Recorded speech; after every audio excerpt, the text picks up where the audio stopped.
राज्यर विभिन्न स्थान में वज्रपात एकाधिक प्राणहानि घटी गतकाली गंजाम जिला शेरगढ़ दिगपहंडी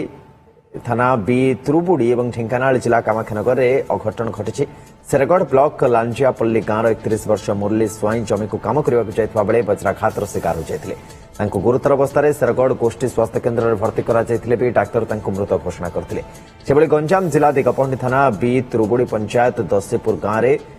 के सहदेव रेड्डी पुओ कान्हा रेड्डी भी जीवन जाइए सांग सहित घर बाड़ीपटे गोटे पड़िया क्रिकेट खेलुवा समय बिजुली मारिबारु प्राणहानि होइछि। अपरपक्षे ढेंकानाल जिला कामाख्यानगर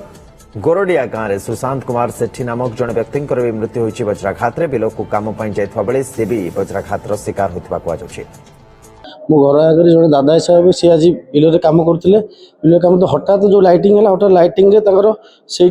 टली पड़ता आम देखिए जो पाख देखिए सागे सागे पाख मेडिकल जाइलु मेडिकल गला मेडिकल सागे सागे मेडिकल मृत घोषणा करते आम चाहूँ सरकार किसी साहस सहयोग मिलू। आज गोटे चाषी पुआ आज शोची चाषी किसीटा जदि गवर्नमेंट किसी साहाय्य करता कौन किसी आम गाँव सब बड़ चाषी आम जानी से बहुत बड़ चाष करती चाष चाष करके आज चाष ही चलती आर किसी अलग चारा ना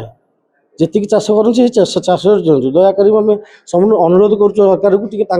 देखूँ ये जदि ये चाषी आज एमती मरिकी शोबे हुए तो आगक कि चाष करेंगे चाष को समस्ते डरवे कहीं चाष करेंगे आज पुओ केते बड़ भेंडा पुओ आज शोईकी पड़ी मरिकी पड़ी आज कहीं भी किसी ना ये कहार देखा ना कौन इर देखा किंतु चाषी सरकार को दयाक चाषी अनातु कौन कि साहय करूँ जो आमर सुशांत कुमार सेठी अच्छा साहय करूँ आ कौन।